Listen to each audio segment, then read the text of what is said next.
মধ্যরাতের ঘণ্টায় যখন পৃথিবীর বুকে নিস্তব্ধতা নেমে আসে এবং দুনিয়ার বেশিরভাগ মানুষ গভীর ঘুমে আচ্ছন্ন, ঠিক তখনই পারস্য উপসাগরের ওপর দিয়ে মৃত্যু ছুটে চলেছিল। সে রাতে কেউ টেরও পায়নি যে এই রাতটি একদিন মধ্যপ্রাচ্যের ইতিহাসে কালো অক্ষরে লেখা থাকবে। কেউ বুঝতে পারেনি যে আমেরিকা এমন একটি বিপজ্জনক খেলায় নেমেছে যার পরিণতি তাদের নিজেদের জন্যই এক ভয়াবহ দুঃস্বপ্ন হয়ে দাঁড়াবে। এই গল্পের সূচনা মূলত পেন্টাগনের সেই গোপন কক্ষ থেকে, যেখানে মাসের পর মাস ধরে একদল সামরিক কর্মকর্তা মাথা ঘামিয়েছেন কিভাবে ইরানের পরমাণু কর্মসূচিকে চিরতরে ধ্বংস করা যায়। তাদের সামনে টেবিলে থাকা মানচিত্র, স্যাটেলাইট ছবি এবং গোয়েন্দাদের প্রতিটি রিপোর্ট একটাই কথা বলছিল, ইরান অত্যন্ত দ্রুত এগিয়ে যাচ্ছে, সময় ফুরিয়ে আসছিল। তাদের কাছে এখনই পদক্ষেপ নেওয়া ছাড়া আর কোনো উপায় ছিল না, নয়তো পরে এসে আফসোস করারও সুযোগ থাকবে না। সেই ঘরে বসেই তারা যে পরিকল্পনাটি সাজিয়েছেন তার নাম দেওয়া হলো অপারেশন মিডনাইট হ্যামার। নামটাই বলে দিচ্ছে এটা কোনো সাধারণ অভিযান ছিল না। এর মাধ্যমে মধ্যরাতে হাতুড়ির মতো এমন এক আঘাত শত্রুকে দেওয়া হবে যেন ঘুম থেকে জেগে ওঠার আগেই সব শেষ হয়ে যায়। মিশরের মাটিতে অবস্থিত হোয়াইট হ্যামার এয়ারফোর্স বেইসে সেই রাতে এক অদ্ভুত উত্তেজনা বিরাজ করছিল। যারা সেখানে উপস্থিত ছিলেন তারা বলেছিলেন পুরো ঘাঁটিতে এমন একটা পরিবেশ ছিল যা ধরা কঠিন। ব্রিফিং শেষে পাইলটরা নিজেদের মধ্যে কথা বলছিলেন না, প্রত্যেকের চোখে মুখে এক ধরনের গভীর গাম্ভীর্য লেগেছিল। তারা ভালোই জানতেন আজ রাতে তারা ইতিহাস লিখতে যাচ্ছেন।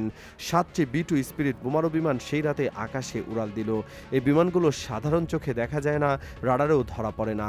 কালো রাতের সাথে এরা এমনইভাবে মিশে যায় যে কালো ছায়ার মতো শত্রুর মাথার উপর দিয়ে নিঃশব্দ চলে যায়। পশ্চিমা বিশ্ব এদের ভুতুরে বিমান বলে ডাকে, কারণ এদের দেখা যায় না, শোনা যায় না, কিন্তু এরা এসে মৃত্যু বয়ে আনে। হাজার হাজার মাইলের এই যাত্রা ছিল টানা 36 ঘন্টার। পথে একাধিকবার আকাশে জ্বালানি ভরার কাজ সম্পন্ন হয়েছিল। পাইলটরা ক্লান্ত হয়ে পড়লেও তাদের মাথায় তখন একটাই চিন্তা, মিশন সাকসেস। বাকি সব ভাবার তাদের সময় ছিল না।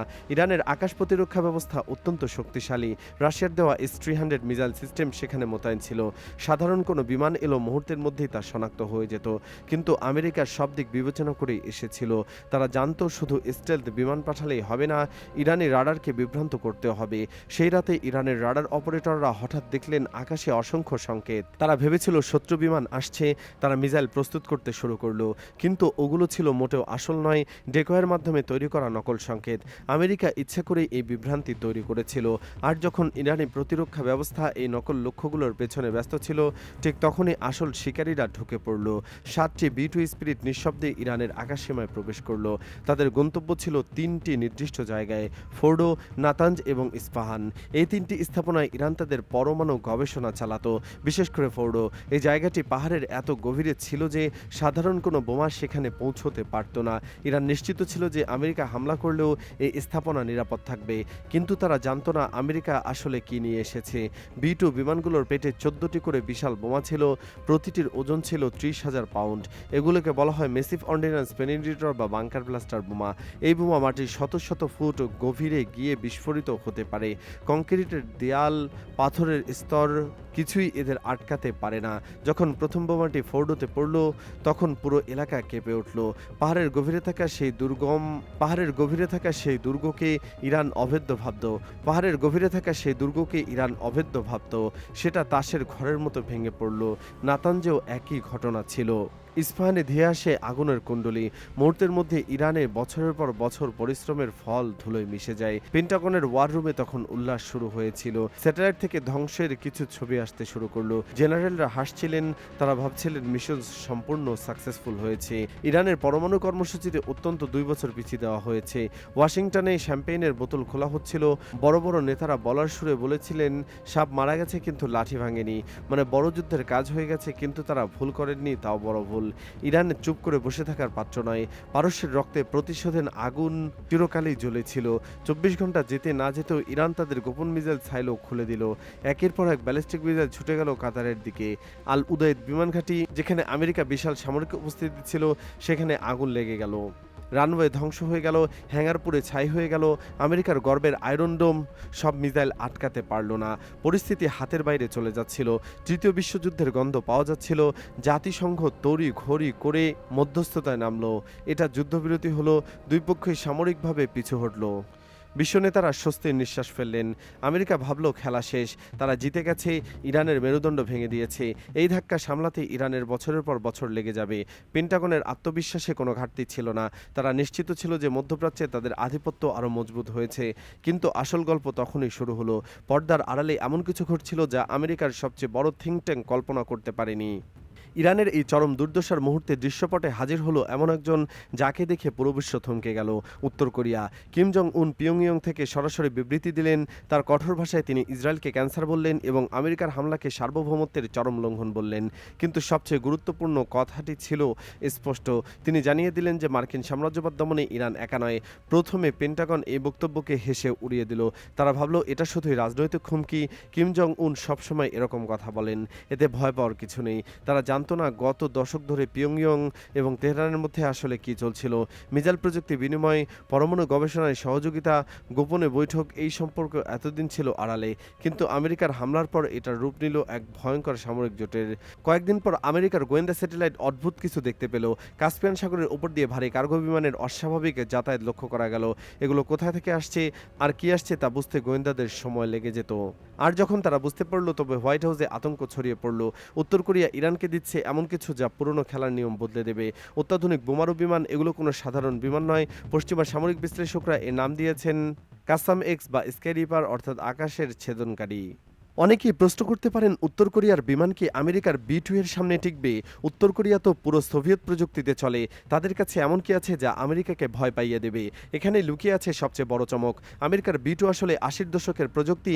হ্যাঁ, এটা কোনো শক্তিশালী উত্তর কোরিয়ার গোপনে এবং অনেকের মতে চীনের সহায়তায় এমন কিছু তৈরি করেছে যা সত্যি বিশ্বকে থমকে দিয়েছে।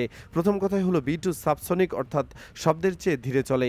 এটা মূলত রাডারে ফাঁকি দেওয়ার উপর নির্ভর করে। কিন্তু উত্তর কোরিয়ার এই বিমান হাইপারসনিক গ্লাইড ভেহিকল বহন করতে সক্ষম। এর মানে হলো এর বিমান থেকে ছোড়া মিসাইল এত দ্রুত আমেরিকার প্যাট্রিয়ট এবং থার্ড মিসাইল সিস্টেম ধরার আগেই এরা লক্ষ্যবস্তুতে আঘাত হানতে পারবে। দ্বিতীয়ত এবং সবচেয়ে ভয়ের বিষয় হলো এই বিমানের গায়ে লাগানো প্লাজমা স্টেলথ কোটিং। এটা এমন একটা প্রযুক্তি যা বিমানের চারপাশে আয়নিত গ্যাসের মেঘ তৈরি করে। আমেরিকার রাডার তরঙ্গ এই মেঘকে আটকে যায়। শুধু আটকে যায় না, ভুল সংকেত ফেরত পাঠায়।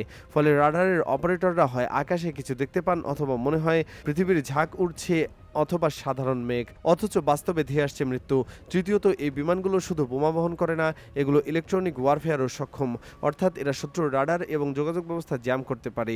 B-2 শুধু বোমা ফেলতে পারে না, কিন্তু এই বিমানে আক্রমণ করতে করতে শত্রুর চোখ এবং কান অন্ধ করে দিতে পারে। চতুর্থ এবং সবচেয়ে গুরুত্বপূর্ণ বিষয় হলো এই বিমানের পাল্লা। একবার জ্বালানি ভরে এই বিমান তেল আবিব পর্যন্ত যেতে পারে। প্রয়োজনে ইউরোপে অবস্থিত আমেরিকার ঘাঁটিতেও আঘাত হানতে পারে। ইরানের হাতে এমন এক অস্ত্র এসেছে যা দিয়ে তারা শুধু প্রতিরক্ষা নয়, সামরিক আক্রমণও চালাতে পারবে। পঞ্চমত, এই বিমানে আছে কোল্ড লঞ্চ সিস্টেম। সাধারণ বিমান থেকে মিসাইল ছুড়লে আগুনের হালকা রাডারে ধরা পড়ে, কিন্তু কোল্ড লঞ্চ সিস্টেম প্রথমে সংকুচিত গ্যাসের মাধ্যমে ছোড়া হয়, নিরাপদ দূরত্বে গিয়ে তার ইঞ্জিন চালু হয়। অর্থাৎ এই বিমান আকাশে উড়ন্ত মিসাইলের লঞ্চ প্যাড হিসেবে কাজ করে, যাকে শনাক্ত করা প্রায় অসম্ভব। ষষ্ঠ, এই বিমানগুলো কৌশলগত পরমাণু অস্ত্র বহন করতে পারে। আমেরিকার মাটিতে ইরানের নিচে স্থাপনা ধ্বংস করছে, কিন্তু ইরান আর মাটির নিচে লুকানোর দরকার নেই।